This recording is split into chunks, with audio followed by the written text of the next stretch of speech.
Hi, and welcome back to another episode of Homesteading with the Lawsons.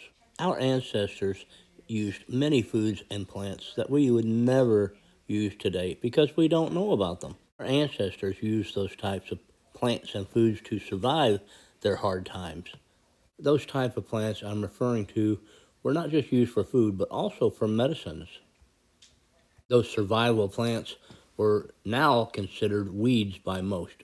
It is crazy the amount of these plants and weeds I'm referring to that are forgotten now, and one day will be completely forgotten if it's not passed down. Those forgotten plants are what this episode is all about. We'll begin in a minute. Well, these are my grandparents, and they've been gone for many years now. But I've often wondered what kind of plants and weeds and other recipes that they used, to survive their hard times. Well, I recently asked.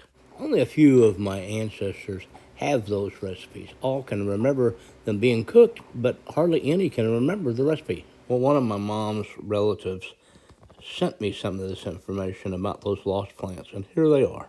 Just a couple of those hundreds that there are available. Do you know what happens when you pick a cattail? They may be one of the best survival plants out there. Just about every part of the cattail is edible. The flower are delicious cooked, and the pollen can be used as a high-protein, gluten-free flour. Cattails have medicinal purposes and properties as well. The starchy root makes a healing poultice for sores, cuts, and even insect bites. The fuzz from the flower treats small burns and skin irritations. The jelly between the leaves has antiseptic and numbing properties to heal all wounds. The flour can be collected and used also to cook foods like biscuits when combined with other ingredients. Another use for cattails is dipping them in wax and using them for torches. The smoke repels insects as well. In the spring, the raw green stems can be eaten as snacks. These cattails are all around my 1 acre pond, but I guess I'll never look at them the same. Lamb's quarters, garlic, mustard, chickweed, purslane, weed sorrel, and curly dock were cooked and eaten better than the garden plants of today. People didn't look down on the weeds they saw. Breakfast, lunch, and dinner is what they saw. Unfortunately, this kind of knowledge isn't passed down anymore. They should teach this in school because one day it could very well save our lives again.